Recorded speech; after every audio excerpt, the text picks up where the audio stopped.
Hello, everyone. Thank you for joining us once again on the Old World Paranormal Podcast. We have had a heck of a year so far. Last week, we filmed episode 51, and today, of course, we're moving on to episode 52, and this one's pretty special. We've been looking forward to this one for quite a while.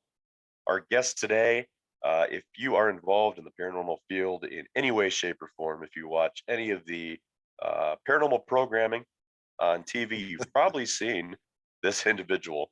Probably best known for Ghost Adventures, Paranormal Lockdown, Ghost of Shepherdstown, and recently, if you are not tuned into Filmrise, you are missing out on his newest. Well, I don't really know newest venture, but most recent venture, and some of the greatest episodes that you will find right now on Nick Deathwalker, with our guest today, Mr. Nick Groff. Nick, thank you very much for taking the time out to be with us here on the Old World Paranormal Podcast. Thank you. Thanks for having me. How you guys doing? Doing fantastic. Living the dream, brother. Living the dream. That's And it. we are joined today by one of our fellow Old World Paranormal Society investigators and volunteer at our wonderful Bell Mansion, Ricky Hellard. Thank you for being here tonight, too. Thanks for having me. He's just going to sit there and fangirl out all night. Oh, you Last know week- it. You know it. Last week we allowed Luke to fangirl over That was a Santiago Crillo, and this week we're going to allow Ricky to fangirl over Nick Groff. There you go. Yeah, but shout out to you, man. You've done a lot of really good work in the field, so I'm a huge fan of what you're doing. So keep up what you're doing. Yeah, I appreciate it. Thank you. Yeah, And there he goes. it started from the root, man. It started from the root. Yeah, in all seriousness, so you've done a lot in this field. I think you've kind of paved the way for a lot of people, up to current day, because you've been doing this for quite a long time, and we're glad to see that you are staying busy and you're still active and still kind of at the forefront of the paranormal community. So, Appreciate it. yeah. Dude, So, guys, do you realize this? We have Nick fucking Groff on our podcast. Let's have You some say I'm enthusiasm here. fangirling? Yeah. This is the Fangirling OG. too. This is one of the Right? OGs of paranormal investigating, especially on TV. Come on, guys. Let's hype it I up a remember little bit. when y'all started with the documentary out west. Yeah. That's how long I've been following you. Yep. Yeah, that's funny because I never expected it to be anything, to be honest with you. I Right. never thought anyone would think anything of it, but it became a phenomenon just out of pure passion and kind of never giving up, blood, sweat, and tears, honestly, from the bottom up. It's crazy just thinking back on the journey and kind of how the quest has led me to this point with different projects. I mean, later in my years, I just progressed and want to evolve and push the boundaries, and also I think revolutionize the way we conceptually look at the paranormal field, in a sense, just to create conversations. Really, that's what Deathwalker is all about. It's not about to prove, disprove, or anything like that. It's just to create conversations within the theories, within the talk, or within the documentation of what I'm trying to discover. So if it does that, regardless of skeptic or not, or whatever your thoughts are, or backgrounds, religion, then I've done justice. Right. Deathwalker is walking amongst the dead, in a sense, one man's journey. So I just want to create conversations of all like minds, or just deep thinkers, or and that's kind of where I've been kind of driving this category, and also unique locations, because I'm still striving to look for that one experience that keeps pushing the passion, the fire in me to keep wanting to do this.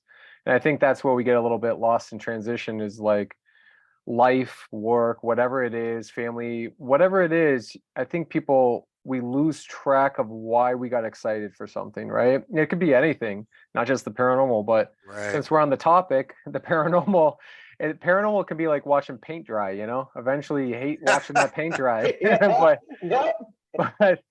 But then the color turns out to be nice, and it surprises you, because it's like, oh shit, I didn't see the color forming into that. How'd that happen? You know what I mean? So it's kind of interesting how life is, and the journey we each individually go on. But I think ultimately I look back and I say, I was doomed if I did, doomed if I didn't, So it's like one of those things where it was in my DNA from the get-go. I had a near-death experience when I was 8 years old. I don't know if a lot of people know this, but I fell from a tree, ripped open my arm, almost died. My mom saved my life, and I saw a bunch of faces hovering over me, in and out of my body in shock.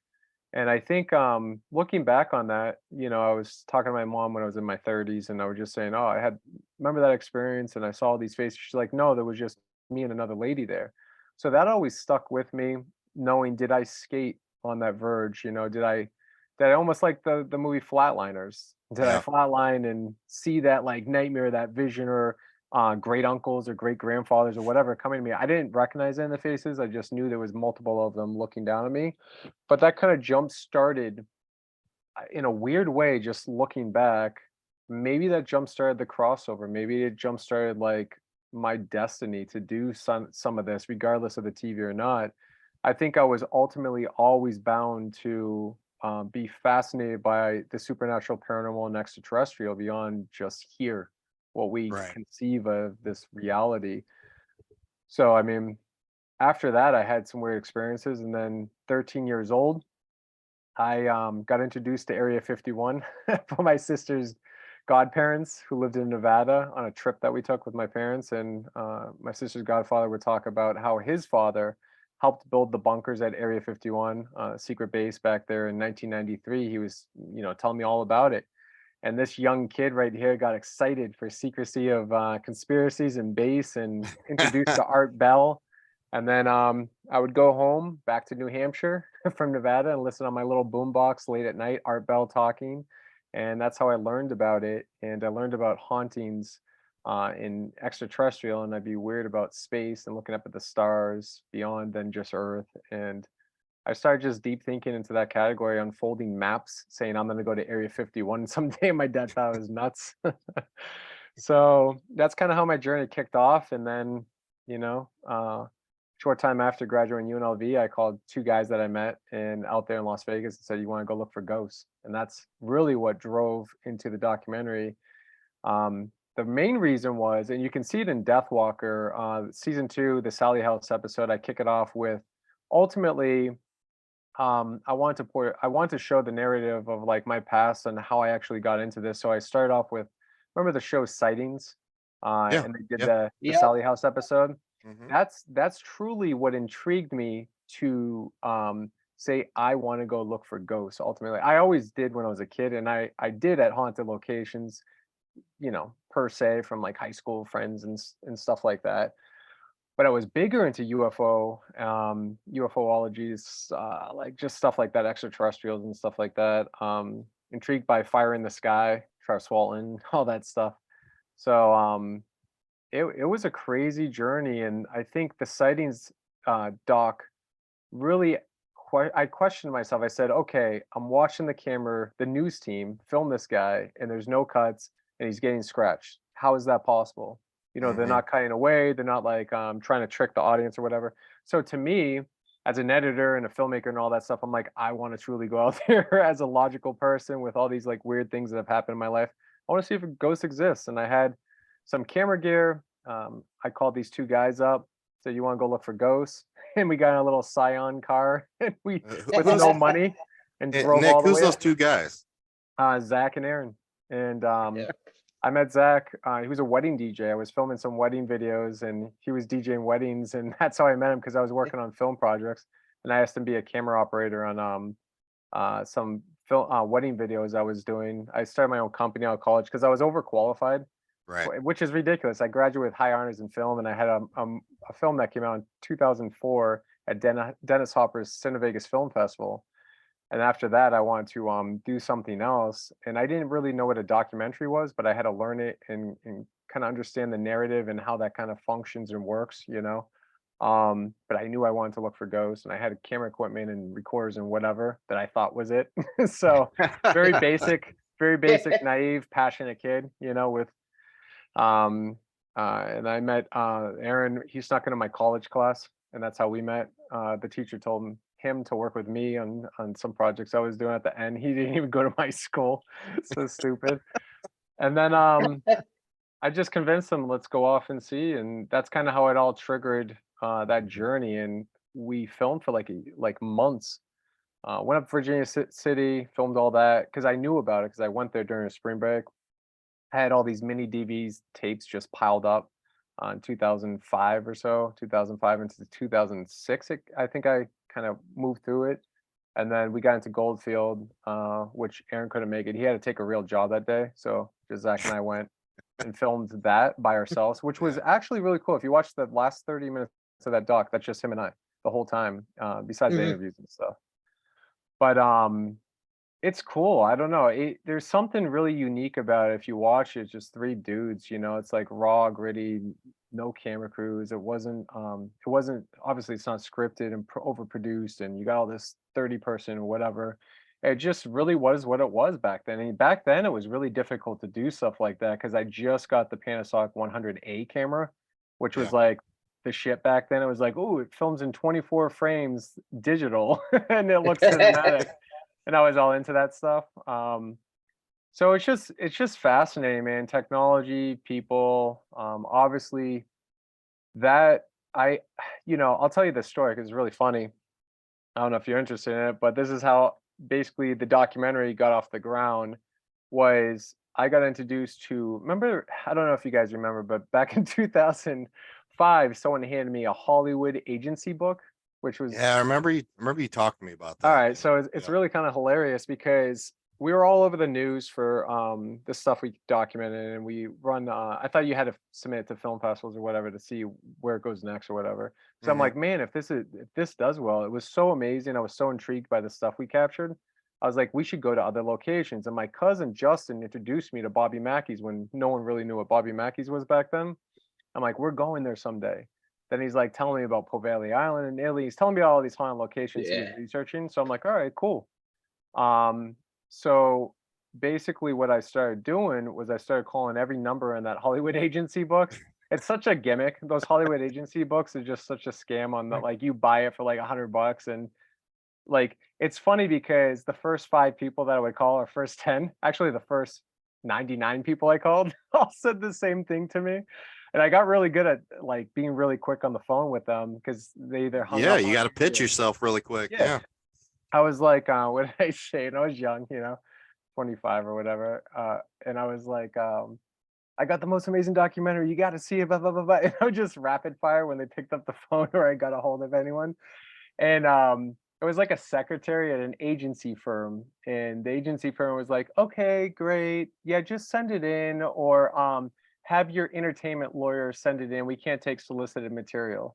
So every single person I contacted was, we can't take it because it's solicited material. I'm like, that's why I'm calling you. You're an Right. entertainment law firm, so you can represent this and try to take it, or you're an agency. We're looking to get it picked up. You know what I mean? And I called about 100 people. No joke. It's like, I don't know, 100 and something. There was one guy convinced on the phone where he's like, yeah, just send it in. And I was like, I'm not mailing it in. I'm not, you guys are gonna steal it. Because back then people don't realize like indie filmmakers and stuff, they were getting their films taken and sold internationally overseas. Never would see a Oh, dime, shit, like that yeah. would be it. Yep. And they were being funneled through like, foreign countries and stuff, and they're collecting all the money through the distribution company. You could never go after them. It sucks. And who the heck? I mean, young kids with no money, who's gonna sue anyone? Right. Just- Yeah. 25 right out of college. Yeah. So- I don't have shit. So I got this guy convinced, and basically what I did is I said, I will come to your place and I will show you it on DVD, right? DVDs back then. And he eventually said, all right, meet me at my boss's house. And this is like straight out of a David Lynch film, like Blue Velvet. This is like, he's like, meet me on Mulholland Drive, no joke, in my boss's house, and I'll meet you there at like 2 p.m. or something like that, or 1. So I'm like, oh crap, 4-hour drive from Vegas to California. Cool. I had to convince the other one to come with me because he didn't want to go. But finally I convinced him. He got in the car the morning of because I'm going anyways. And I meet the guy. After he told me, no, actually we walked in the door because he's like, when you get there, just walk in the house. I thought we were gonna That's not kill- sketch or nothing. Yeah. Yeah. but hey, we're on a mission. Yeah. And I'm not even joking. We walk in the house, and this girl in a robe just comes down the staircase and just walks by us. It's like, he'll be back soon. And just disappeared. And I was like, damn, this is blue velvet, man. And I was waiting for Dennis Hopper with an oxygen tank or something to come on full blast out. And anyways, we had to wait around for him, and finally showed it to him, and then he liked it. And I think back then it was like hour 45 minutes. I had to cut a bunch of driving and stupid stuff down of us just being dumb in the car. And I Right. edited it down to just be hard hitting for like that hour 23 minutes. I don't remember how long it was. But yeah, he got in the hands of a distributor who got in the hands of Sci-Fi because they had a deal, and they did it 7 air dates. In the first Friday night, 2007, I think October, and they launched it off of Ghost Hunters season 1 or something like that, or season 2 or whatever was playing that Friday night. And it hit like 1.4 million on cable ratings, which was huge for Oh, just yeah. this little doc of nobodies. Oh yeah. And that's what happened. And after that, MySpace internet blew up, and from there we introduced it to another person in New York who got it to Travel Channel. I cut a reel together. I put the reel and I pitched it in Travel, and they this one guy was walking by to go to the bathroom. He jumped in and saw it, and he's picked it up. That's how random and weird it was. But again, it's destined, right? It was bound to happen. 2008 got picked up, OWPS, and I never thought I didn't know what a reality show was, to be honest with you. I understood like Real World and all that junk on TV and MTV and whatever back then, but I came from a different world of like film and stuff. So I had to restructure and understand and us be us. And I'm filming raw. I'm dragging my cameras through the airport, mini DV tapes. I'm doing everything and editing season 1 myself. I was gonna say you Yeah. you edited all season 1 yourself. And yeah. So for the first 24 minutes, it's like 42 minutes for TV for commercials. An hour. They call it an hour, but it's like 42 minutes with commercials. And I did the 24 minutes because the other New York Post house did like the interviews in the beginning and like some B-roll, because it was really nothing back then. It was just very raw and gritty. And then I did all the other stuff because I wanted to go through the evidence and stuff. And he had to write the narrative, so I would like place all that stuff. It was really difficult and crazy. I had to learn Final Cut. I didn't know Final Cut back then. I came from Adobe, and it was like A/B editing. Yeah. So I had to learn all that stuff, man. So who made the all right, so you come up with the idea, you put the DVD, the documentary together, you're putting down the legwork, you go out to this guy's house with the lady in the robe, coming down the stairs, talking about he'll be here in a minute. Yeah. Anyways, who made the decision to put douchebag up in the front? Which one? We know which one. It's interesting. Well, I figured out the formula. It's interesting. I really didn't know him, and it's interesting. You get to know somebody as you go along in life, right? You meet a lot of people. I really didn't. I knew him, but I didn't really know him. And I think what I realized is he talked a lot more than I did, and creatively, I knew how to like structure things. And it just was what it was. But it was interesting because if you look at the dynamics, it really did work. And there's a lot of good times. Don't get me wrong. Yeah. But I think. And there's a lot of like bands or whatever that kind of get together and whatever kind of clashes or whatever. The problem is egos get in the way, is what I realized. And I come from a very humble background. And I think the problem is when you have what I call a seesaw, right? A balancing effect. You got like two people balancing the seesaw and then one person in the middle balancing it. That's kind of what it was. It was a triangular balancing effect. You got Wild over here, you got Funny over here, and you got the balancer. I was the balancer. Yeah. So it's very strange. And I've been doing this since I was a kid. It wasn't like I got casted and I was like, let's go out and make a paranormal documentary because that's what we're gonna do. And let's go out and money grab off paranormal documentary. You know what I mean? I didn't think it was gonna be anything. I just wanted to like seriously see if ghosts exist, and I wanted it to be something. It turned into something when I sat there at my computer that I built with 5 external hard drives attached to each other, and I was molding based off of the evidence that we called evidence back then, the weird stuff that I didn't even know what it was. Based off of that, I was molding, constructing around that a story of us, and it turned into that. So nobody knew what it actually was. It was just a bunch of like ADD kids like zooming in and out of like crap. You know what I mean? Placing cameras, running around, talking on camera. It turned into that, which is interesting. And I think structurally, I saw what it was before Goldfield. So if you look at the structure, it was a lot of that, and then it was a lot of story-driven placement, obviously from him. And everybody needs a lead singer, you know what I mean? Yeah. So you just kind of it was what it was. And I think ultimately it's interesting because it turned into that more so structurally, like going into season 5, 6, 7. When you get to like season 10, you know what I mean? Over time, I think it's weird, like, a lot of things can change for people. Well, that's the thing, Nick.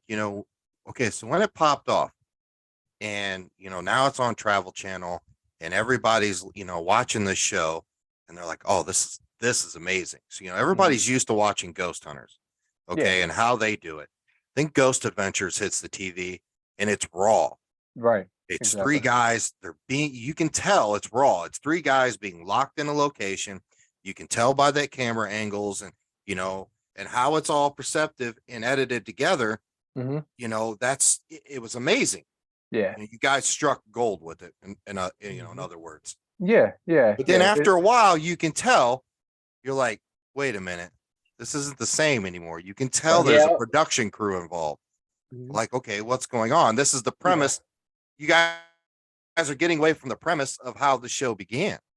You know what I'm saying? It turned into that I've been gone since 2014. I haven't been a part of that. I never went to the Island of Dolls. I think the last one I did was what was it? Zozo Demon. That was the last episode I actually did. There's a lot of stuff behind doors not a lot of people know about that kind of pushed me aside, that really infuriated me. So again, it is what it is. Honestly, I have no bad blood. It's so in the past and so buried that you either put yourself in a ditch and you cover yourself with that dirt, or you rise up and you do stuff that's better. There's no point to sit around and mope around and be all complaining and bitching about it. I think ultimately I know what I'm good at. I know what I can do, and I know I want to evolve my brain and not be so cliche and redundant and pseudoscience driven on like whatever. I wanted to try new things. That's why I created Paranormal Lockdown. I was like, all right, you're gonna you're gonna shaft me over here. I'm gonna go do this, whatever. Well, I'm such an underdog, man. Nothing phases me at this point in life because at the end of the day, I'm happy. I got my family. I love my wife. I love my kids. There's more stuff that's greater than just I don't know, the mentality of like I need that or something. I think everything comes second nature. I try to explain this to people. Unfortunately, I think, and it's so oversaturated now with paranormal content. YouTube and whatever. It's been oversaturated, and sure, I guess we're somewhat at fault, kind of following or it's paving that way. But I think I tell people, especially young kids I talk to at like middle schools and production classes and in high school and stuff, I say, drive what not only your integrity, but whatever you're creating. It doesn't matter. It doesn't have to do with the paranormal, just in general, whatever you're creating from a point of view of what you want to accomplish, right? Put your passion into that and be confident in that first. Like, just say, I believe in this and this is what I'm going to do. And it's going to be so out of the box and crazy and whatever it is, And I'm talking in creativeness. This could be music, film, TV, whatever you're creating for content. Because if you don't put that first, you're going to fall flat if you're thinking, I'm going to be famous and I'm going to be rich and I'm going to make money off of this. All that stuff comes second if it happens. If you do it right and I don't believe in luck. I believe in not just timing, but the journey is real, man. It's like if the universe wants you to go in that way, it's going to let you know. If you steer off, it's going to kick you in the ass to get back in that path. And so if you're creating something, do it from the heart, do it from like originality to a certain extent, and then go all in. If you really think that's it, go all in and be confident about it. because everything else will fall second. But a lot of people want to give up, or a lot of people want to just have it handed, or have it like, I want that right now. Like, how do I become, Stanley Kubrick? How do I become Spielberg right now? Like tomorrow. Right. I've been doing it. I'm Yep. 42, man. I've been doing this a long time, since 93 or so. So it's like, I've seen people come and go. I've seen a lot of egos get the best of them. I've seen a lot of people be humbled, and I've seen a lot of people screw each other over. So it's just kind of a shitty business. It's a melting pot of just crap, and the strong Oh yeah. survive, you know? Oh yeah. There's a lot of Yep. snakes in this business, brother. Yeah. You know, Oh, I, People. definitely. I know, when it went down and you were off the show, everybody in the paranormal field was like, all right, they were anticipating, okay, what is Nick going to come up with? What was, Yeah. there's no way Nick's done. There's no way, and then eventually Paranormal Lockdown does come out, and it's you and Katrina. Yep. That was so fucking amazing. Yeah. The it was idea, different. the premise of staying in a location, locked in 3 days, you're sleeping in there, you're eating in there, the whole 9 yards. It was awesome. It was new, it was fresh. And unfortunately, you only got a couple seasons out of it, and I'm not really going to go into details with that. Yeah.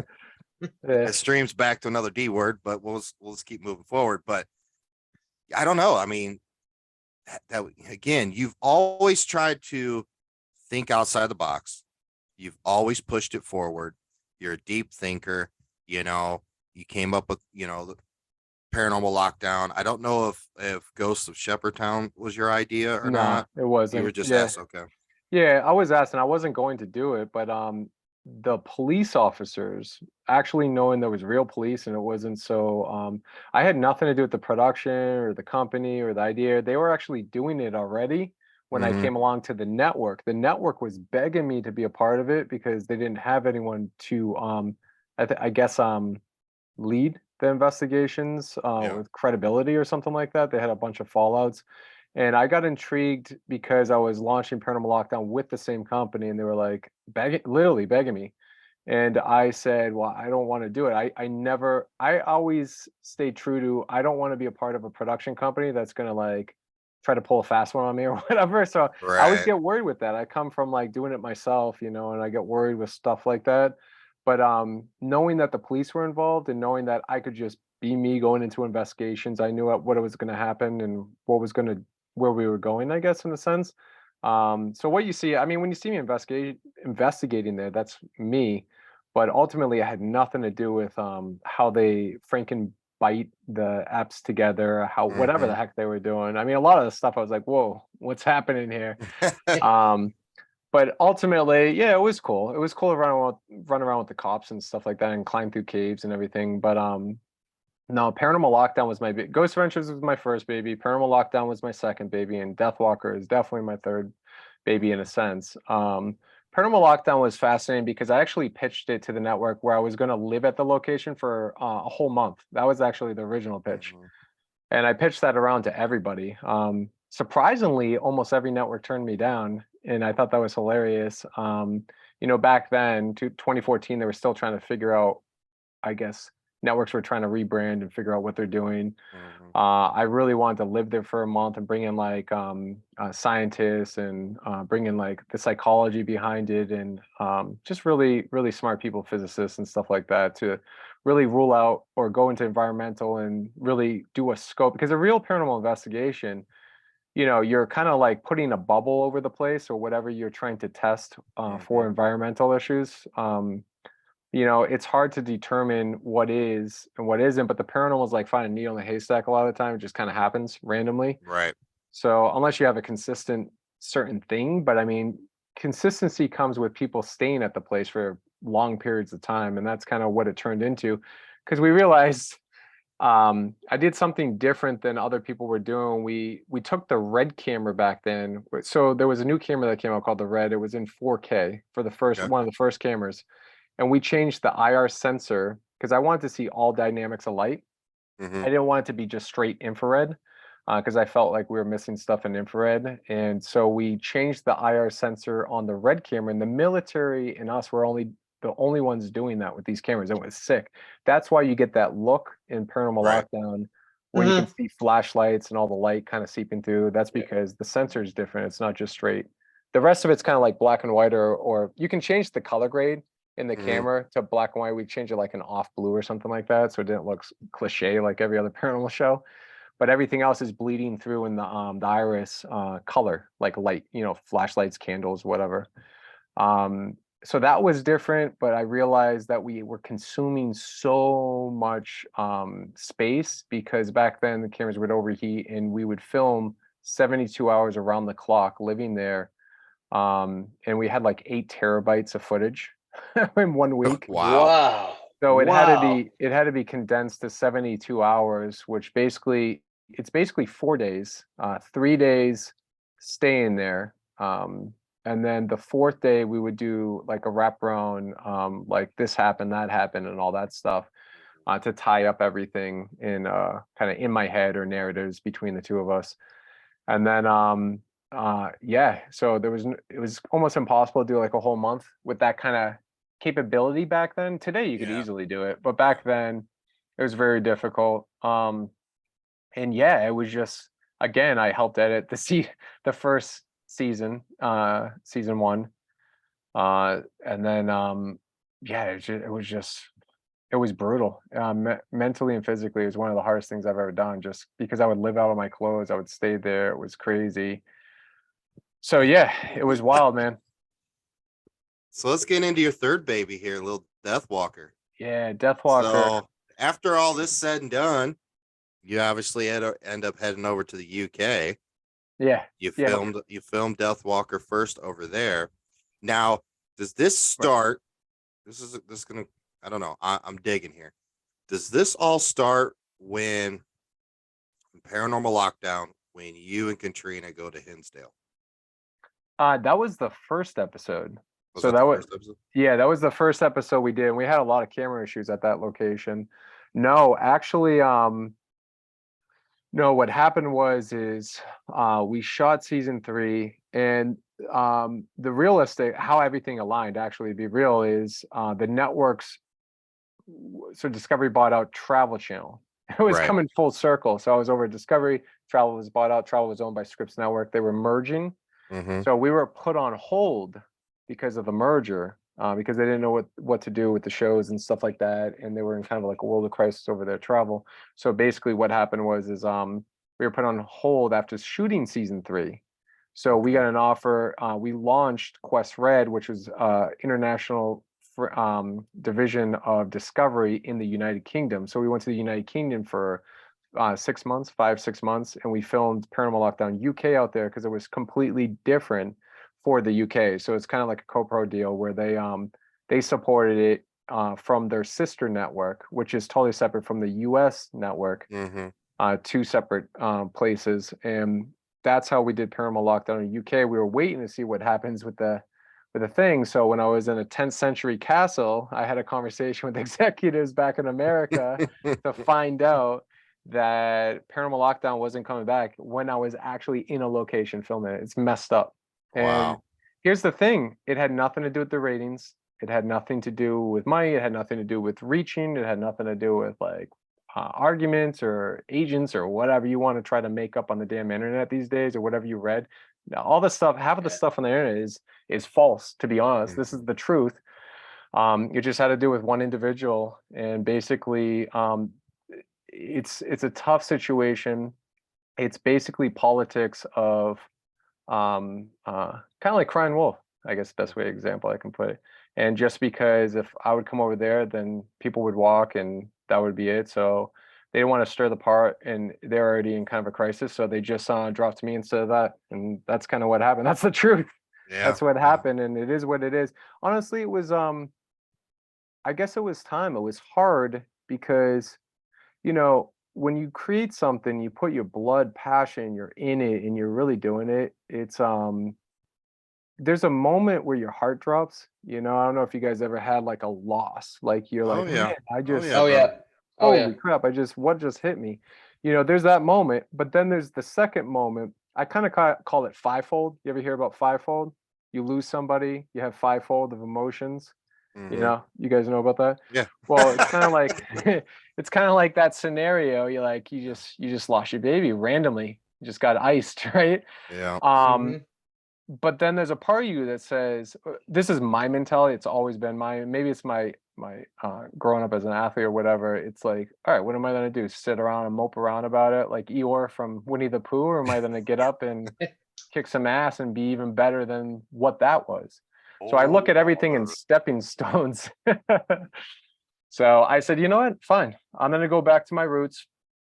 But I did it the most difficult way in the world, man. The most difficult way. I don't think people will fully understand what it took to get Deathwalker off the ground. Like literally just me starting it. In the first 5 episodes you see in that season 1, we shot Deathwalker on 10 locations, combining the 2 together in theories. And that was just a pilot. It had really nothing to do with anything. I wanted to see different things and try different scenarios, and very raw, one camera guy dragging another camera on once in a while, just my cousin and I. I was gonna say, Justin. Yeah, no money, doing it all ourselves, away from networks, away from anyone, no finances, nothing. We just did it all ourselves. I randomly met a guy who was at this company that I was pitching to, and nobody wanted us. Crazy. And what I did then is found people to support it, and who I'm really grateful for. And because of that, I was able to do 15 more episodes, because nobody licensed deals without 20 episodes on major networks. Come to find out, I didn't know that. So I found out the hard way. That's new. Yeah. So I had 5, and they're like, "No, we need 20." I was like, "Well, okay, I'll go do that." So I didn't know, because I know Daniel has something to do with the Deathwalker. Yeah, Daniel. So I didn't know if that was an idea that it was strung back all the way to Paranormal Lockdown, or if it was just because I know you guys are good friends and he was, No, there's 2 parts of that. No, I mean, we became good friends, over the years. And his production company, we run our stuff through. So Deathwalker runs through his production company. Oh, okay. That makes sense. Yep. Yeah, because I mean, at the end of the day, I don't want to handle any of that stuff. I want to be in. I want to be focused on, hyper focused on. Right. I don't want to own companies and all that. I did that. I did that on Paranormal Lockdown. So how the hell did you convince Justin to come along, your cousin? Because he helped create Paranormal Lockdown. He's the executive producer. He was the big researcher for almost all locations on Ghost Adventures. We also created a show together called Ghost Stalkers with Johnny Yale Tenney. So we've been doing this since we were kids. We were running around in the dark when we were like little kids together. He grew up in a haunted house. I was going to say, is Justin going to be pissed if we talk about his haunted house when you were kids? I don't know. No, I don't think so. He would be the best person to talk to with that. But that's kind of how it came about, man. And then we just one thing leads to another. We got sold. Surprisingly, the United Kingdom is the first ones who picked it up, and it did really well in the United Kingdom. Deathwalker. It aired on the Really Channel and Discovery Plus in the United Kingdom, and then after that, they bought the second season and the third season. And the third season's airing every Friday right now. It's halfway through the season. And it's one of my best, some of the best evidence I've ever seen, honestly. So the exciting news is we premiered it at the Riviera Theater here in North Tonawanda, New York. And it was a sold out house, 1,100 people. It was insane. I've never had a standing ovation like this. I got goosebumps up there, and it was just, everything came to fruition, all the hard work, and people were blown away, and every single person said, back to the raw elements. This is a real investigation. It was just cool, man. It was different. It was unique. People loved the low light capability that we're doing now. New cameras, new gear. We're using new experiments, and every season has an overarching narrative. So, we set out in season 1 to see the pilot episodes were like theories. Then the season kind of 2, or whatever you want to call it, is kind of spirit or something from beyond, or whatever it is, attack. Correct. Yep. Season 3 was like about, is there energies that can overtake your mind, your psyche, stuff like that. And season 4, we're driven on like, which we're doing right now, by the way. we're driven on like big experiments. Collectively, what can we gather?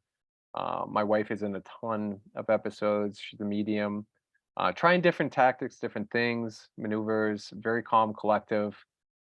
Just real, like, really searching for what is hauntings and what are these things and what are we capturing. So I Let's think it's cool, man. let's talk about the wifey, man. Yeah, yeah, she's amazing. My So Sicilian wife. Sicilian. I Oh know. yeah, We talked before. You're like, yeah, my wife's Sicilian. I was like, ooh, yeah, bro, because yep. I'm She's Italian. passionate. I'm She's Carboni Italian. passionate. knows. Italians and Sicilians are completely different. Yeah, oh yeah, yeah. No, It's night and she's day. great. Yeah, So, so how'd you guys she's meet? incredible. So she's been doing this for, I mean, obviously she's been a medium since she was a little kid. She had a near-death experience when she was 4. She almost died. You can see her in episode season 2, Northeastern Hospital. She's in that Okay. episode. I think it's episode 4, season 2. It's an incredible episode, and it goes into her whole story. When she was a kid, she almost died, and what she saw, and she started seeing entities and apparitions, and that's where she started having connections with the other side. So she's a medium. She's best I've ever met. Obviously, I'm not biased. I've met a lot of mediums and stuff in my life, and not too shabby as far as like Right. their abilities. There's a lot of bullshit out there, Oh yeah. basically. Oh yeah. Oh yeah. But she's the real deal, man. Like, just passionate, real, genuine, no bullshit, and she just has the abilities to like. It's interesting because she says it's like a film reel. She sees Mhm. things where she can read somebody and just see the film reel playing out in her head. So she's incredible. So she's been in a lot of episodes coming up, obviously season 2, 3, and then you'll see her in season 4, a ton of locations that we have coming up. So it's exciting. It's funny because our life is everything we're doing right now. It's not Right. like it's something different. We are like living, breathing, doing this stuff constantly. We're always talking about the paranormal, always talking about readings. She works on criminal cases, helping find missing person or murders and stuff like that. She solved a couple of them, which is pretty amazing. She does live shows where she does readings, gallery readings.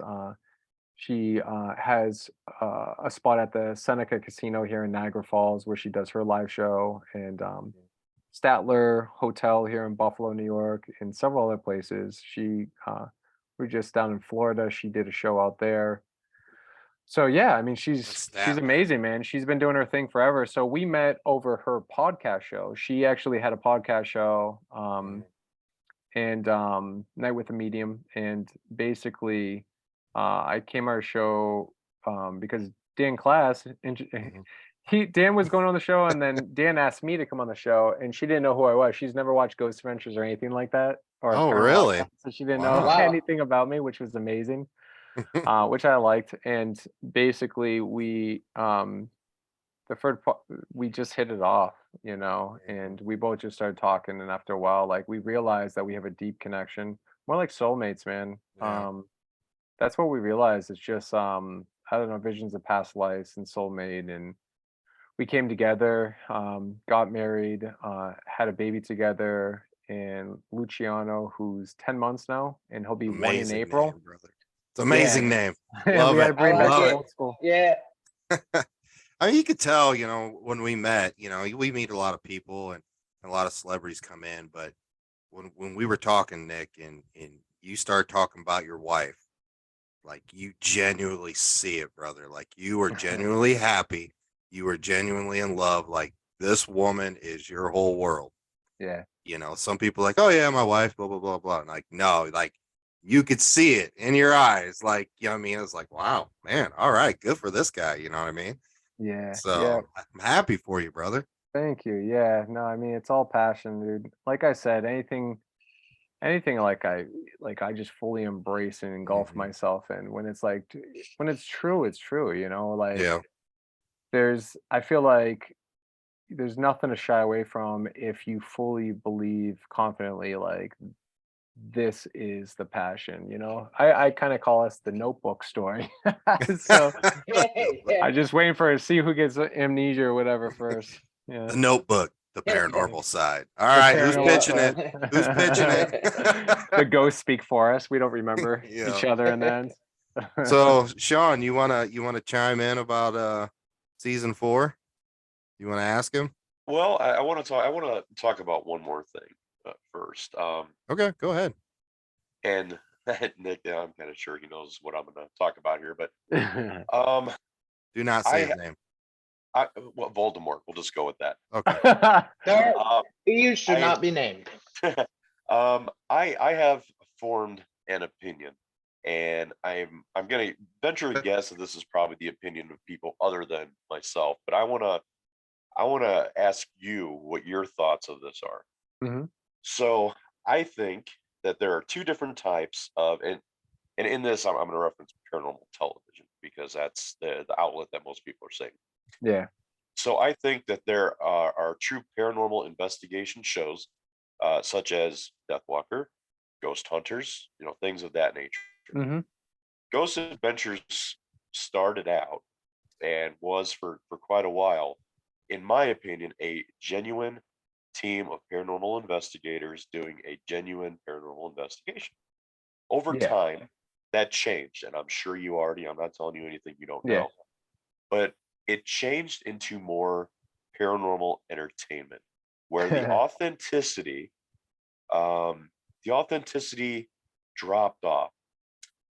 Now, we at our Bell Mansion here in Fort Wayne, we offer kids classes. So we have the young kids who are the future of what we do coming in to learn about the paranormal, to learn about the equipment that we use, and to be able to begin to experience this stuff at a young age as they're already interested in it. So we just provide that platform for them to do.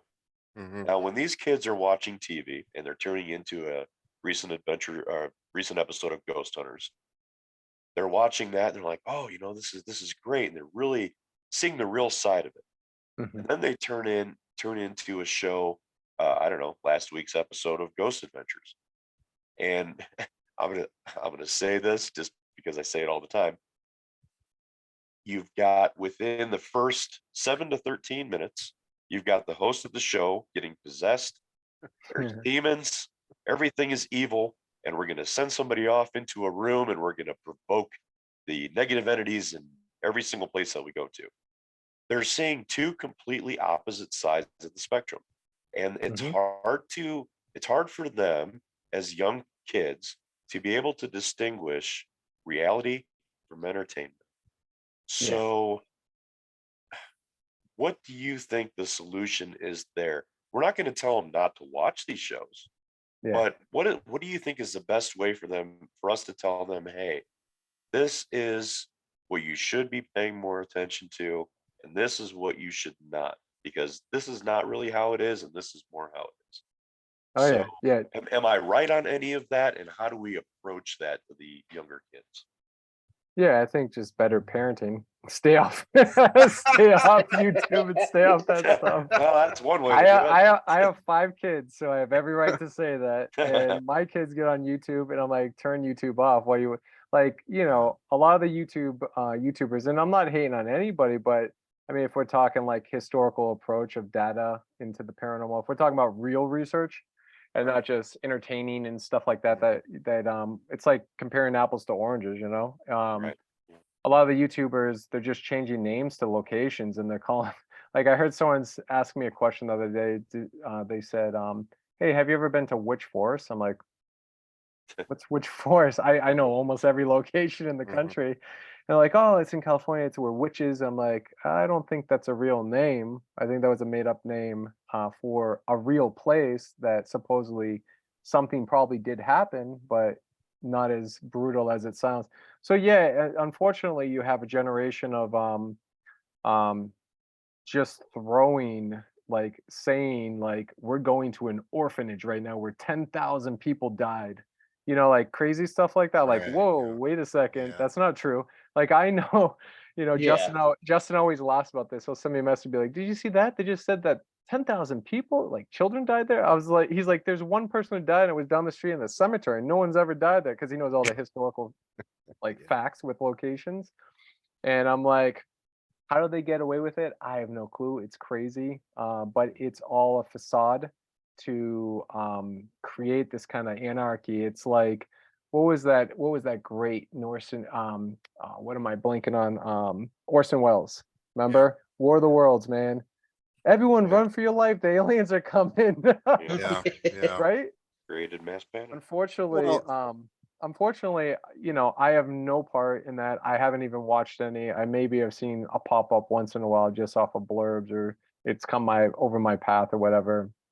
It's absolutely hilarious at times. And yeah, I mean, it's turned into what it is, I guess. And it's just unfortunate that comes across kids who think that's the way, but I think ultimately, yeah, better parenting say no, that's not what It's it just, is. And the world yeah. isn't ending, and there isn't demons crawling out of the gutters about to kill you when you go to sleep. Um, I don't know. I just have a different approach on things. That's why I'm kind of stay away from some of that stuff. But yeah, I mean, and then there's people that believe like that's what we're communicating with all the time is a demon. Like that's just what it's become. Everything is demons and everything is evil. And then you dive into religion, and then Oh yeah. you got all Yep. that whole notion of religion. I mean, look, I'm gonna break it down very simple after my 42 years. It's simple as this, and maybe I'll change my mind when I'm 82, 40, another 40 years from now, but it's as simple as this. We're born into this world, all individually equal in a sense, naked, right? With nothing except to Yeah. be nurtured by whoever's around us, with no idea or conceptual idea of religion, ideas, thoughts. I was raised Catholic, don't get me wrong.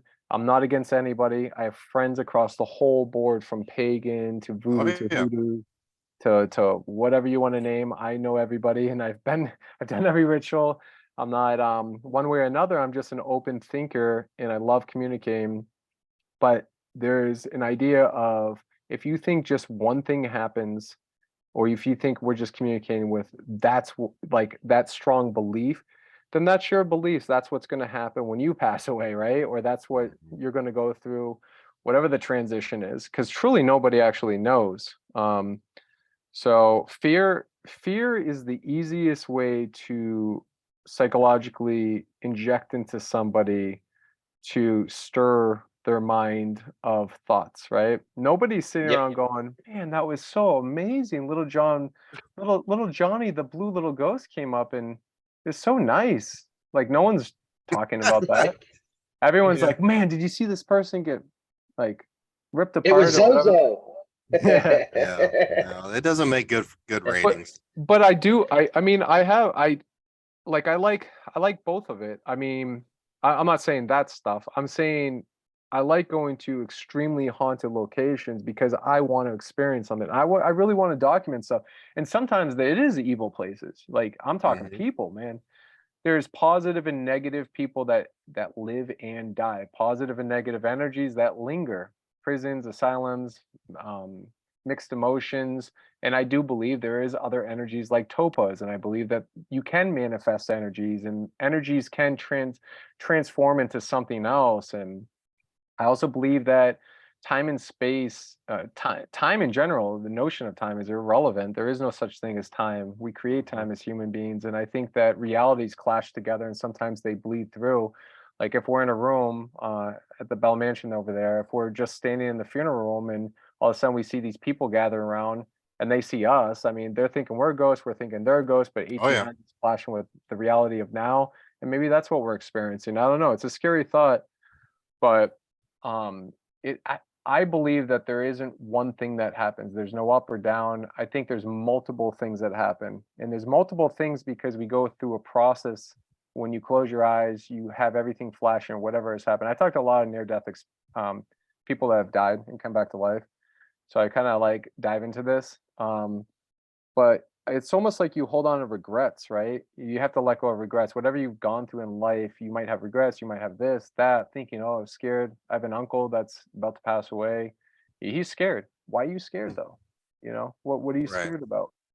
Um, there's just certain things I think your brain it can be it's crazy. We don't have all the answers. The brain. I'm more fascinated in the consciousness. Hmm. Where's the consciousness go with all the information we collect through our life in this brain, the organ that is the most Hmm. powerful thing in the world? And where's the energy and electricity and all that stuff? Like Where's that get released to? we Yeah. leave if we leave spirit form, Hmm. and Hmm. our brains comprehend that the spirit that we're talking to is talking like they would in a human way. Yeah. I mean, that's how our brain comprehends it, and how our brain comprehends how this said spirit can remember things or their name or something like we would in human Right. form. But that simply cannot be the case. So how do they manipulate sound waves Or or vibration. vibrations Yeah. to come across so we get that EVP and what sounds like an actual human voice, Right. you know? Um and it's right. It's crazy. So let's go ahead and put it out there. So hopefully in season 4. So Nick was here in what, November? Was it October? Yeah, I forget what month. I think November, Okay. October. Yeah. Sometime last year. You guys filmed there, and I remember me and Angie just talking to you, and some of the concepts that you were talking about, I was mind blown. And it was funny because Angie, because to me, celebrities don't, I don't get like, oh my God, it's Nick Groff, oh my God, but she goes, you were kind of fangirling there. And I said, no, actually, I wasn't. Some of the stuff that Nick, you were talking about is a lot of things I've been talking about, of course, on a very smaller platform, but Yeah. it was refreshing to know that somebody that I know that's an innovator in the paranormal field, a creator, been around forever, is thinking the same way. And I was kind of mind blown. So I guess, yeah, in that aspect, fangirling a little bit, but I don't Yeah. know, it is just, Yeah. it's Well, refreshing, dude. I think there's one thing to if you meet somebody, matter if they're on TV or not, but if you meet somebody, right, and they have a conversation about like, deep thoughts, stuff like that, Hmm. and then it's another thing for them not to translate that, like let's say it is TV into a formatted narrative, I guess episodic series, right? So there's a Right. difference. Like you'll meet people that will talk like that, but then you see them on whatever TV. I mean, name one. One I know everybody pretty much in the paranormal Right. field, and it doesn't translate. It doesn't translate because every single one of those people has a production company telling them. Um, What to like, do, what to they're say, being what to themselves use. probably, but I mean, most of Yeah. the time, it's a lot of red tape, a lot of executives overseeing them, a lot of notes, a lot of narratives being changed. There's 8 weeks of edits. There's 12 weeks of edits. Goes back and forth with rough cuts and final cuts. I've seen it all. So it's like Deathwalker has none of that. The Yeah. narrative is what it is. If I had a couple of executives looking at it, I think I actually had one person who was in development tell me that I should change the theories because it was too deep. Like it was going over people's heads, and I said I'm not gonna change it. No, So, dude, and I did. no way. That's Yeah. So what, no, and I dude, didn't, no, and that's I what we didn't. need. Well, That's what I we couldn't, need. and I didn't want to, and I. Yeah. But the thing was, they were right on the 2 locations back and forth. I just kept it to 1 now, and I kind of simplified it because it works better and it's a little bit easier too, to be honest with you. But it was interesting, like the first 5 is like, not quality. It's not as good quality because then we were just kind of like winging with cameras that we had. But now we were able to up our game a little bit. Season 1, 2, it progressively gets better quality wise, and it gets better structurally, and it gets better with equipment and gear and more manpower and whatever. But ultimately, it's still rooted as is, with like if you count how many narrations I actually have, there's like 4 narrations. There's one in the beginning to tell the history and whatever's going on. Mhm. Then there's the interview, and then it's the investigation. We jump into it either daytime or nighttime or Right. both. And sometimes live in there, sometimes through the night, just depends on the location. And then there might be 1 or 2 depending on what evidence or what's happening, or to transition to another spot to condense for time. But I mean, ultimately, yeah, you're not having like hashed out every second narrations of driving like impact, driving music, driving bump outs, driving like whatever's happening Right. to enhance the viewer's experience. You know what I mean? So there's a big difference, I think, with that. And I know that to answer, sorry, your question, Rebecca, was super long-winded, but that was the best answer I could get. I guess simplify is, I know we're backpedaling here, but Oh, that's all good. I think for kids, it's just having the understanding of everything that you see on TV or YouTube or the internet isn't always what it seems to be. And I think sometimes they just need good guidance, man. Like they need somebody to, and I think go out and experience it themselves and show them it's not scary.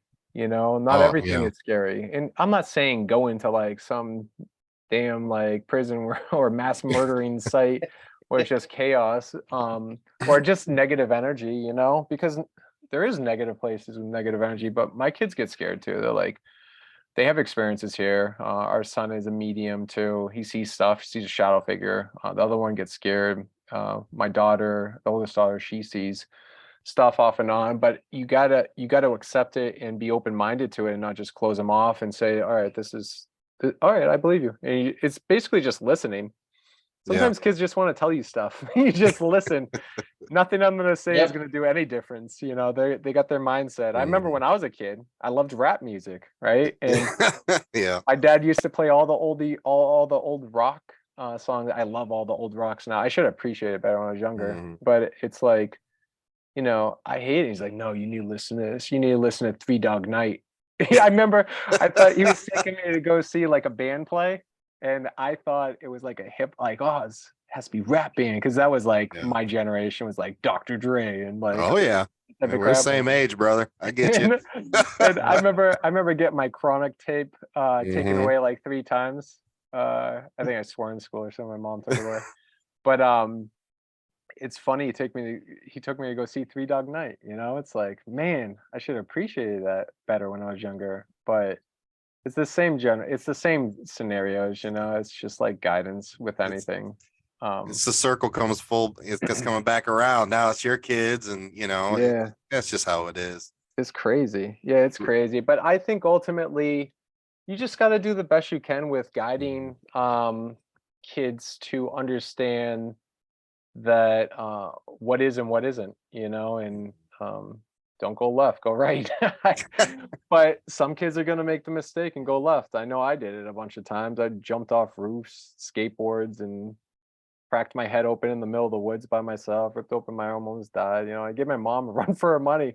Nick, don't go to that tree. I don't know why the tree called to me, but I had to go to it when she was reading a book. Stupid stuff, boys being dumb. I don't know. So Ricky, you got a couple questions for Nick? Oh yeah. So out of everywhere you've been throughout your whole career, what is the most intriguing place you've ever been to? There was one that just like mind blown. Yeah, recently there's one where we had this weird experience in the upcoming season 4, Deathwalker. I'm always looking for the next one that like really gets under my skin. It's like, whoa, that was so messed up. It just sticks with you. You ever had that experience where you just like you keep talking about it, you can't figure it out? Well, I had this experience. I don't want to give the location away. I just finished it, the first episode of season 4, and it was so weird because I felt like a hand trying to attach to my spine on my back. Like it was like a puppet almost, like shit, yeah. And I felt like a claw-like hand, nothing like nothing, I don't know how to describe it, nothing like hurting me or lashing out or crazy, nothing over the top like you would see in a movie, but it felt like I could feel it. I could feel the hand. It's almost like something was trying to use my body, like they would say, to channel through, but it would feel like fingertips and a hand grabbing onto the back of my spine in the middle. Now, if you look in the chakra, it's actually a real thing, and that's why you'll see a lot of people who really are involved into spiritualism. They'll back up to the walls to kind of like loosen that weird connection up. Right. I had this weird entity, is what I call it, that was more negative It felt negative to me. I don't know what it was, to be honest with you. And it felt like it was attaching to my spine every time I went to this specific spot on the second floor of this building. Now, what's weird is, okay, is it just me having this experience? No, it was my cousin Justin, who hardly ever has experiences, and he was having the same thing happen when he was filming me. He's like, "What the Oh, hell?" wow. He would be like jumping and freaking out about it. He's a big dude, like Yeah. for him to start jumping, he was freaking out about it. And Tessa came in not even knowing anything. I didn't tell her anything, and she shows up to give a read on the location and join us in the investigation. She likes kind of going cold and stuff like that. Mhm. And she started having that happen too. And then the three of us all started having it happen. It was That's like a interesting. weird, yeah, it's a weird moment. That kind of startled me. I can't wait to talk more about when I can describe the location. You really Mhm. just have to see what happens. I had something pull me on my jacket. I think I was wearing something yanked on my thing. We felt that hand impression. It was negative energy. What else happened? Voices. We're doing this massive experiment that was wild. Um, yeah, there's a lot of crazy stuff you'll see that was really weird. Oh, a shadow figure lifted off behind me, which was really bizarre. Um, yeah, so that was really weird, man. There's been a lot of locations. Oh, actually, at the Bell Mansion there, at your Okay. location, man, I was doing this experiment on second floor or third floor. I forget which one it was. I think you were doing it on the second floor. Second floor, right?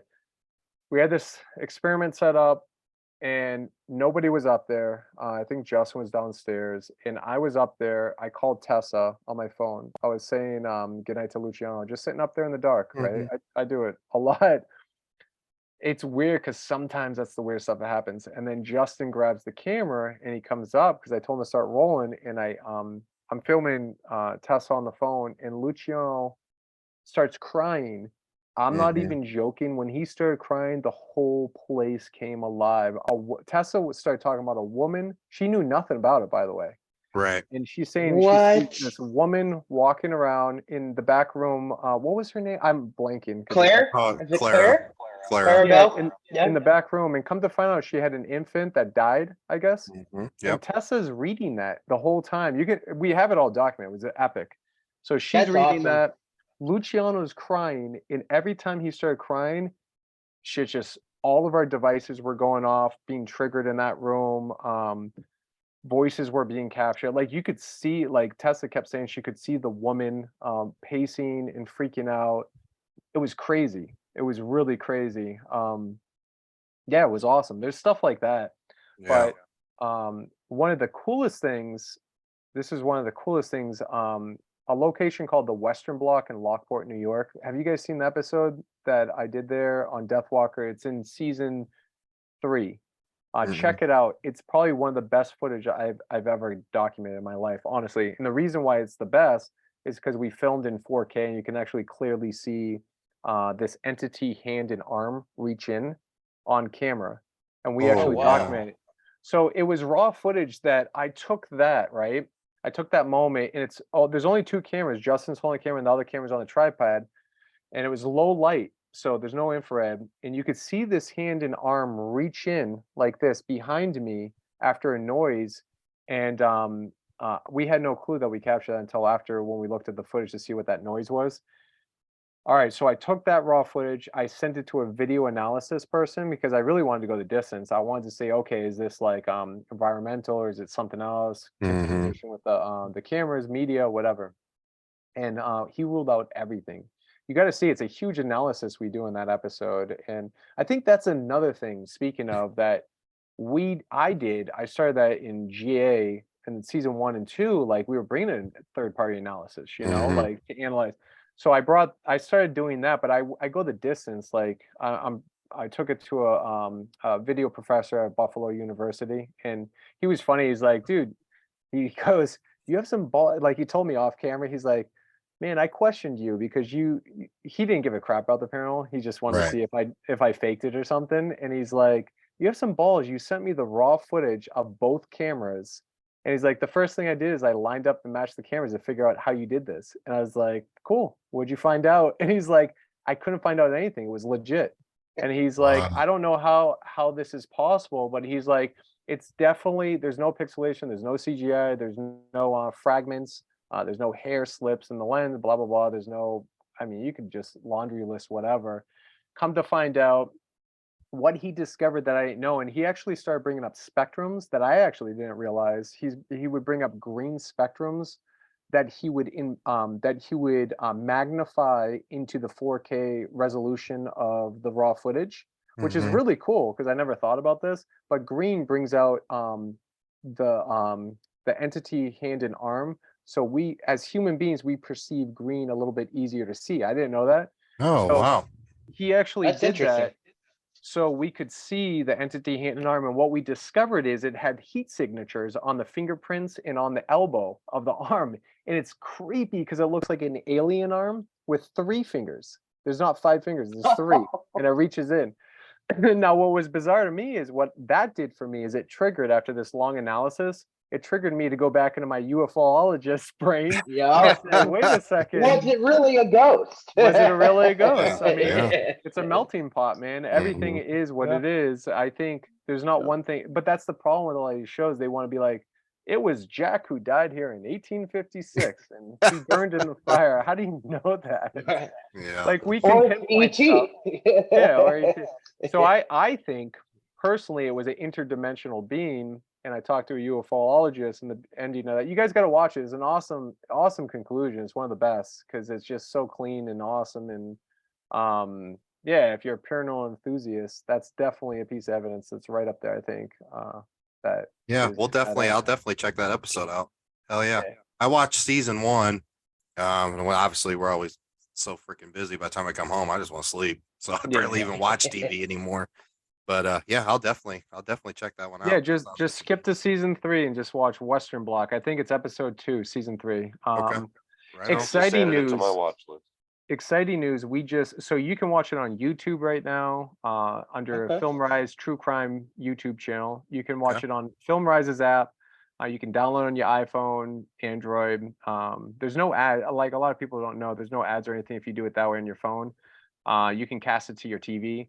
And then also it just got launched on the Roku channel. So the Roku free channel, it's up there, all 40 apps. And then the great news, I'm about to announce it right now, actually. We're on Tubi now in America. So we just Sweet. launched on Tubi, Awesome. which is huge because there's 64 million monthly viewers, subscribers on that. So it's huge right now. And I'm about to announce it once I get off this, but that's big news. Yeah. And then Season 4? season Possibly? 4, we have 10 more episodes to shoot. So we're in the process of going through the first 10 that we did, and then the next 10 episodes we're about to slate coming up in the springtime, because I made that mistake going in the cold last time. Yeah. And we know the struggle too. I hate the cold. If you watch Kerry Blast Furnace, when I did that one in Pittsburgh, holy crap, my face felt like it was dead. Like, These don't always work either. Hand warmers don't always work. No, they don't. I tried those. Yeah. Yep. So the man that lives up in the north, I know, seriously. always cold and snowy, and he's complaining about the cold. Oh, Hey, over cold, here yeah, I it'll be hate 80 at 2:00 and snow by 4:00. So seriously. That's true. I know. I can't wait for the spring. I love the warm weather. I can't wait, but But we can't wait to see season 4. Can't wait to see what you put together, especially on our location. We look forward to it. You always have an open invitation here to come to lovely Fort Wayne, Indiana. thanks, man. Into the Bell Mansion. Yeah. So we got a couple more questions we're going to ask you. This is something we do on every podcast. Cool. So we'll ask you 2 more questions, and we'll get you out of here so you can get back to that family before the Sicilian wife starts throwing dishes at you. No, she throws pasta at me. Pasta? That's amazing. Oh man. Yeah. You see my story? She made a whole fresh pasta the other day. It was amazing. Angel hair pasta. Oh. She makes her own sauce and bread, and her bread dough is incredible. Yeah, she's a great cook, man. She's amazing. I'm lucky. Yes, you are, sir. All right, first question. So we actually this is a question I was on I don't know if you know who Kalani Smith is. He's big TikToker, YouTuber, this or that. So I was on one of his very first podcasts and he came up with an interesting question. So I've always stole it from them. Okay. Tell us and all our listeners across the globe, from Russia to India, back to the United States. Tell us one weird fact that nobody knows about you. Ooh, I am a film fanatic. Not a lot of people know that about me, or maybe they do. I don't know, but I'm a horror fanatic. Huge into Clive Barker's films / stories. You know, all the way back, one of my favorite films he did that I would love to remake someday, based on the Cabal book, which is called Nightbreed. So I'm a huge Nightbreed fan, and I always loved his work, from Hellraiser to Hellraiser 2 to Nightbreed to all the other stuff he's done. And also David Cronenberg. I'm a fanatic for David Cronenberg. His films are incredible. So yeah, not a lot of people know I'm a horror fanatic, even though I do paranormal and whatnot. Nice. Well, you started off and went to school for filmmaking, correct? So, Yeah, but I yeah. was always that weird kid. Like, I would ride my little BMX bike to the VHS store, and I would go rent like movies like Dr. Giggles and lie to the clerk and say, "Yeah, my mom's over there. She said it was cool that I can rent this." And it wasn't, and then my mom she'd catch me watching it and make me go return it, stuff like that. But I've seen so many horror movies, it would blow your mind. So, knowing you've been in the field for eons, you've been around a lot of tech. You've been involved in creating tech. You've been involved with people that create a lot of technology in the paranormal field. So this one, I don't know, this might be a very easy question for you. It might be a difficult one to think about. So you got one night, one investigation. You're only allowed to take 3 items to investigate all night. What are you taking? The one that I find is really intriguing is the geoport that I have. It's an original geoport that was built customly for me, but I believe it's haunted. I don't think Oh, it's necessarily anything special in the sense about it. I just think that it's definitely haunted. When I bring it to my house, or anybody brings it around their place or the office or whatever, shit goes crazy. Lights flicker. We see things. Kids see things when no one even knows it's here. It's happened all the time throughout the 6 years of me having it, or whatever it's been now. So the geoport is really weird because it's almost like a medium speaking through this box to whatever is there, which I find kind of creepy. It's not good or bad. That's the scary part about it. I don't really know what the heck it is. So I think that thing is kind of interesting just because I do get good connection, but that works for me. I don't know if it would work for anyone else. It works for me. right. Another thing, obviously, I don't know if myself counts. Are we talking just Hey, equipment? you can Bring say my whatever you wife. want. I bring my Your wife wife? at the medium. No, I think I don't know. I like trying new experiments that make sense. We had the pleasure of investigating one of Nikola Tesla's buildings here in Niagara Falls, New York, called the Adams Power Plant building, which is connected to the underground tunnels. So that was fascinating, and we tried different experiments there, like monitoring my wife's brain waves while she was reading the location on the workers who died making the tunnels, constructing them. Wow. Okay. So I like some stuff analytical. I like some stuff when it's real time. I like to see things as they're happening or document as it's happening. Recorders are cool, but recorders are so yesterday. Mhm. I mean, they're cool because some recorders, what I've learned is below the 20 to 0 decibels is where we're documenting these voices coming through. Right. So it's still interesting, but I mean, I want to have a conversation as it's happening, and I want to Mhm. actually hear Right. the vocal tone or the manipulation or I don't know, the lingo of whatever actually is being communicated, instead of after the fact. So I think that's really important to validate whatever experience you're having happen. Right. Trying to think, obviously new technology as far as cameras, so low light capability on cameras, and yeah, man, that'd be about it, Is he over 3, Sean? probably. I think that was 28. That's all right. We'll let it slide. Probably the geoport or maybe Well- a sleep deprivation tent or something. we'll let him go with 28. Why? Because he's Nick fucking Groff. That's right. That's right. That should be the slogan. And if Nick goes into a location and it's not, haunted or not producing anything, he just pulls out his haunted geoport. I know, And seriously. shit goes There you crazy. go. There you It go. does. It stirs stuff up. It's weird. Well, Ricky, Sean, you got anything else for Nick? Not right now. Hopefully, we can have you back in the future, Yeah. especially after season 4 is released, and talk a little bit more. That'd be pretty awesome. Yeah, would love to. Yeah, absolutely. Along with the wife, that would be great too. Oh, you got to talk to Tessa. Yeah, Yeah. we should definitely have Tessa back on, and it would be awesome because she can communicate what she picked up on there too, which would be really insightful for you guys. And I don't know. I'd be scared. I'd be like, keep my mind blank, stay blank, stay Yeah, I blank. know. Don't ever Oh, read me. Don't read me. yeah, exactly. Yeah, it's cool because we're constantly learning too. I mean, and with it being a former funeral home, we don't know who we're dealing with all the time or what we're dealing with. So it's cool to have other input. But yeah, you got to imagine thousands of people came through there, and it's not just the dead per se. Right. I think a lot of the The living, emotion. yeah, Right. all the emotions. So and That's where the they say time slip. goodbye. Exactly. Yep. Yeah. Yep. So it's And it's a very limestone fascinating. building too. So it's like, okay, that residual energy, that's one of my theories there. That's why it's so charged because it's just like a magnet, it traps everything in that one little area. Yeah, limestone is really interesting, like considering all the because limestone has crystal quartz inside of it, Mhm. so that's what Mhm. contains supposedly the energy The in crystal energy. quartz. Yeah, absorbs and releases. Well, brother, we seriously appreciate you taking time out of your busy schedule to talk to us knuckleheads here on the podcast. And we look forward to season 4. We look forward to seeing your interpretation of our lovely Bell Mansion. We look forward to all the other episodes. If you want to take a couple seconds where everybody can watch Deathwalker, I know it's now on 50 million platforms, or Yeah. anything else that you've got going on, personally, if you sell gear, anything you want to plug Yeah, in. man. Yeah, no, I appreciate that. Thank you guys for having me. I can't wait to get back there. One day we're gonna come back.